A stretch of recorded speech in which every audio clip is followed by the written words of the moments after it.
নমস্কার, আমি অজিত ব্যানার্জি আপনাদের সকলকে জ্যোতিষী টিউটোরিয়ালে স্বাগত জানাচ্ছি। আমি আজকে বিদেশ যাত্রা এবং উচ্চশিক্ষায় স্কলারশিপ প্রাপ্তির বিচার নিয়ে আলোচনা করব। এই আলোচনায় প্রথমে জন্মছকে বিদেশ যাত্রার যোগ নিয়ে আলোচনা করব, তারপর উচ্চশিক্ষার যোগ এবং স্কলারশিপ প্রাপ্তির বিচার নিয়ে আলোচনা করব। প্রথমে বিদেশ যাত্রার বিচারটি দেখব।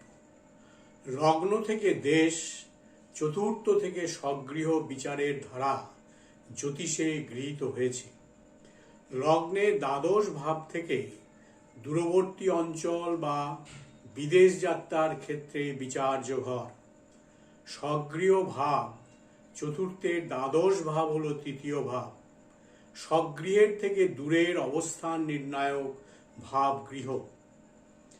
ফলে তৃতীয় ভাব ও দ্বাদশ ভাবের সম্মিলন ভাবে স্বদেশ থেকে দূরবর্তী অঞ্চলে অবস্থান নির্ণয় হয় বলে তৃতীয় ও দ্বাদশ ভাবের সম্মিলনে বিদেশ যাত্রা বা দূরবর্তী অঞ্চলে যাত্রা ধার্য হয়। এই সম্মিলন ভাবটি লগ্নের সঙ্গে সংযুক্ত হলে জাতকের ভাগ্যে বিদেশ যাত্রা বা দূরবর্তী অঞ্চলে যাওয়ার ভাগ্য প্রযুক্ত হয়। নবম ভাবের প্রেক্ষাপটে জাতকের গুণ, দশম ভাবের পটভূমিতে কর্ম, সপ্তম ভাবের পরিপ্রেক্ষিতে ব্যবসা সংক্রান্ত বিষয় বিচার্য হয়। লগ্নের একাদশ ভাবে জাতকের সুযোগ, সুবিধা ও সাফল্যের বিচারের দিকটি নিহিত থাকায় একাদশ ভাব এই বিচারের পরিকাঠামোয় অন্য ক্ষেত্রের বিচারের মতো এখানেও গ্রাহ্য হবে। এখন বিদেশ যাত্রার ব্যাপারে ভাব ও ভাবপতিদের মধ্যে সম্পর্ক নিয়ে আলোচনা করব। লগ্ন, তৃতীয় ভাব, দ্বাদশ ভাব, একাদশ ভাব, এই চার ভাব বা ভাবপতির পারস্পরিক সম্বন্ধ জাতচক্রে পাওয়া গেলে বিদেশ বা দূরবর্তী স্থানে যাত্রা যোগ ভাগ্যে আছে ধরতে হবে। এই চারটি ভাবের সম্পর্কের সঙ্গে যখন নবম ভাব বা ভাবপতি যুক্ত হবে এবং বুধ বৃহস্পতি যুক্ত হবে, তখন জাতক জাতিকা নিজের গুণগত কারণে বা বিদ্যার্জনে বিদেশে বা দূরে যাবে। এই চারটি ভাবের সম্পর্কের সঙ্গে যখন দশম ভাব যুক্ত হবে, তখন জাতক জাতিকা কর্মসূত্রের কারণে বিদেশে বা দূরে যাবে। এই চারটি ভাবের সম্পর্কের সঙ্গে যখন সপ্তম ভাব এবং বুধ যুক্ত হবে, তখন জাতক জাতিকা ব্যবসা সূত্রে দূরবর্তী স্থানে বা বিদেশে যাবে। এই চারটি ভাবের সম্পর্কের সঙ্গে যখন পঞ্চম ভাব ও শুক্র যুক্ত হবে, তখন জাতক জাতিকা ট্যুরিস্ট হিসাবে বিদেশ যাত্রা নির্দেশ করে। এই চারটি ভাবের সম্পর্কের সঙ্গে ষষ্ঠ ভাবের সংযোগ এবং রবি যুক্ত থাকলে চিকিৎসার জন্য বিদেশ যাত্রা নির্দেশ করে। রাশিচক্রে যদি দ্বাদশে রাহু থাকে বা দৃষ্টি দেয়, তবে জাতক বিদেশে যাবে। গোচরে কখন বিদেশে যাবে? গোচরে যখন রাহু দ্বাদশে থাকবে, তখন জাতক বিদেশে যাবে। বিদেশ যাত্রা কখন হবে? তৃতীয়, নবম, দ্বাদশ ভাবপতি ভাবস্থ গ্রহ, এদের নক্ষত্রপতি গ্রহদের যুগ্ম দশায় জাতক জাতিকা বিদেশ যাবে। এখন বিদেশে উচ্চশিক্ষা নিয়ে আলোচনা করব।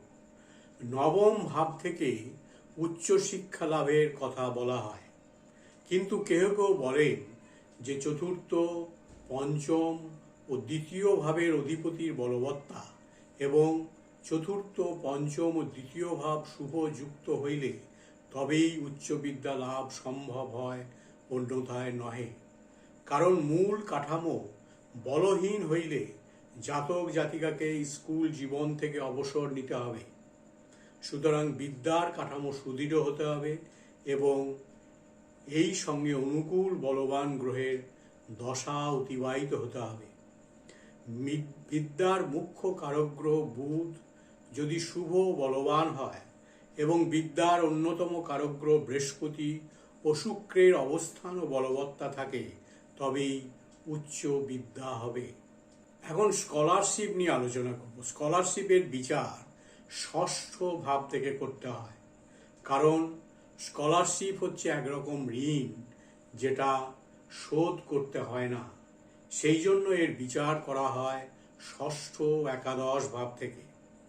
কারণ যে ধার দেয় সে হচ্ছে অন্য ব্যক্তি বা প্রতিষ্ঠান, যাহা সপ্তম থেকে বিচার্য। সপ্তমের ব্যয়ভাব অর্থাৎ দ্বাদশ ভাব হচ্ছে ষষ্ঠ ভাব। ইহা নির্দেশ করে যে সেই অন্য ব্যক্তি অর্থ ব্যয় করবে বা তার ব্যাংক ব্যালেন্স এই ঋণের পরিমাণ মতো কমে যাবে। এই ঋণ জাতকের কাছে আয় হিসাবে পরিগণিত হবে, তার ব্যাংক ব্যালেন্স বা হাতে নগদের পরিমাণ বেড়ে যাবে। একইভাবে কোনো বিদ্যালয় বা কলেজ ছাত্রদের কাছ থেকে ফি নেয়।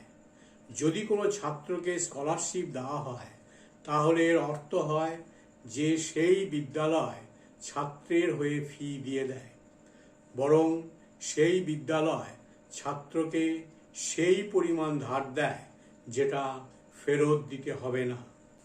চতুর্থ ভাব ও ষষ্ঠ ভাব সম্পর্কযুক্ত হতে হবে, অর্থাৎ চতুর্থ ভাবে স্থিত গ্রহ ষষ্ঠপতি বা ষষ্ঠ ভাবে স্থিত গ্রহের নক্ষত্রে থাকতে পারে।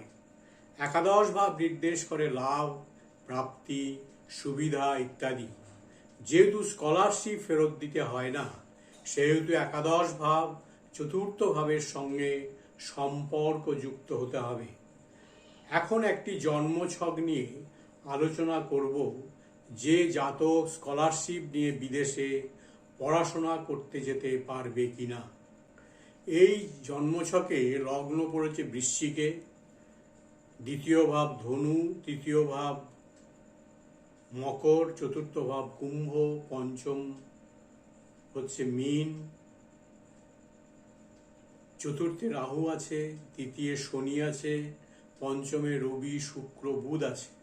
ষষ্ঠ ভাব হচ্ছে মেষ, ষষ্ঠ ভাবে চন্দ্র আছে, সপ্তমে কোনো গ্রহ নেই, অষ্টমে কোনো গ্রহ নেই, নবমে কোনো গ্রহ নেই, দশম হচ্ছে সিংহ, সিংহে আছে মঙ্গল, বৃহস্পতি, কেতু, একাদশ হচ্ছে কন্যা, কোনো গ্রহ নেই, দ্বাদশ তুলা, কোনো গ্রহ নেই। এখানে প্রত্যেক গ্রহের পাশে তাদের নক্ষত্রের সংখ্যা দেওয়া আছে। যেমন লগ্ন পড়েছে 17 নম্বর নক্ষত্র, 17 মানে 1 আর 7 মিলে 8, অর্থাৎ শনির নক্ষত্র। শনি পড়েছে 22 নম্বর নক্ষত্র, 22 মানে 2 আর 2 4, 4 মানে চন্দ্রের নক্ষত্র। রাহু পড়েছে 24 মানে 2 আর 4 6, আর 6 হচ্ছে রাহুর নক্ষত্র। রবি হচ্ছে 2 আর 6 মানে 8, 26 নম্বর, এটা হচ্ছে শনির নক্ষত্র। বুধ শনির নক্ষত্র, শুক্রও শনির নক্ষত্রে আছে। চন্দ্র হচ্ছে 2 মানে শুক্রের নক্ষত্র। এদিকে মঙ্গল 10 মানে 1 অর্থাৎ কেতুর নক্ষত্র। বৃহস্পতি 11 মানে 1 হচ্ছে 2 শুক্রের নক্ষত্র, কেতুও শুক্রের নক্ষত্রে আছে। এইভাবে নক্ষত্রগুলো আপনাদের দেখতে হবে, এটা আমি আগেও আলোচনা করেছি এই নিয়ে। জাতকের লগ্ন হচ্ছে বৃশ্চিক, লগ্নপতি মঙ্গল, রাশি মেষ, রাশিপতি মঙ্গল। রাশি মানে চন্দ্র যেখানে অবস্থিত তাকে আমরা রাশি বলি। জাতক তার এমডি পর্যন্ত স্কুল কলেজে ফি দিয়ে পড়াশোনা করেছে, কিন্তু চন্দ্রের দশা, শনির অন্তর্দশায় সে স্কলারশিপ পেল এবং বিদেশে পড়াশোনা করতে গেল। সে এই সময় স্কলারশিপ কেন পেল এবং বিদেশে কেন গেল সেটা বিচার করতে হবে। নবমপতি চন্দ্র নির্দেশ করে দূর ভ্রমণ এবং উচ্চশিক্ষা। চন্দ্র দ্বাদশপতি শুক্রের নক্ষত্রে ছিল, সুতরাং চন্দ্র নির্দেশ করছে দূরদেশে ভ্রমণ এবং বিদেশে উচ্চশিক্ষা লাভ। শনি চতুর্থ ভাবের পতি, ইহা জাতককে কোনো কোর্স নিয়মিত পড়াশোনা প্রদান করে। শনি তৃতীয় ভাবে অবস্থিত, সুতরাং আশেপাশের পরিবেশে একটা আমূল পরিবর্তন নির্দেশ করে। শনি নবম ভাবকে এবং দ্বাদশ ভাবকে দৃষ্টি দিচ্ছে, সুতরাং শনি এই দুটি ভাবকে প্রভাবিত করছে এবং এই ভাব নির্দেশিত বিষয় জাতক ভোগ করবে, অর্থাৎ দূরদেশে ভ্রমণ এবং বিদেশে জীবন যাপন। উপরের আলোচনা নির্দেশ করে যে জাতক বিদেশে পড়াশোনা করবে, কিন্তু সে স্কলারশিপ কেন পেল? চতুর্থপতি শনি তার পড়াশোনা নির্দেশ করে। শনি ষষ্ঠ ভাবস্থ চন্দ্রের নক্ষত্রে অবস্থিত। যখন সপ্তম ভাব নির্দেশ করে স্কুল এবং ষষ্ঠ ভাব নির্দেশ করে তাদের ব্যয়, অর্থাৎ ছাত্রকে স্কলারশিপ প্রদান করা। চন্দ্র তাকে স্কলারশিপ প্রদান করে যখন চন্দ্রের নক্ষত্রে অবস্থিত গ্রহের দশা চলে।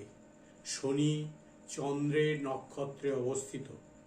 বাস্তবে জাতক চন্দ্রের দশায়, শনির অন্তর্দশায়, যখন গোচরে চন্দ্র শনির নক্ষত্র পুষ্যায় নিজের রাশি কর্কটে ছিল, তখন আদেশের কপি পেয়েছিল, এবং যখন চন্দ্র নিজের নক্ষত্র শ্রবণায় শনির রাশি মকরে ছিল, তখন সে ভারত ছেড়ে বিদেশে গিয়েছিল।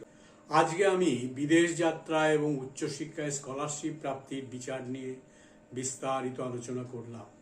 এর পরের ভিডিওতে অন্য বিষয় নিয়ে আলোচনা করব। আজকের আলোচনা এখানেই শেষ করছি। Thanks for watching my channel. If you like the contents of my channel, please subscribe. ভালো থাকবেন। নমস্কার।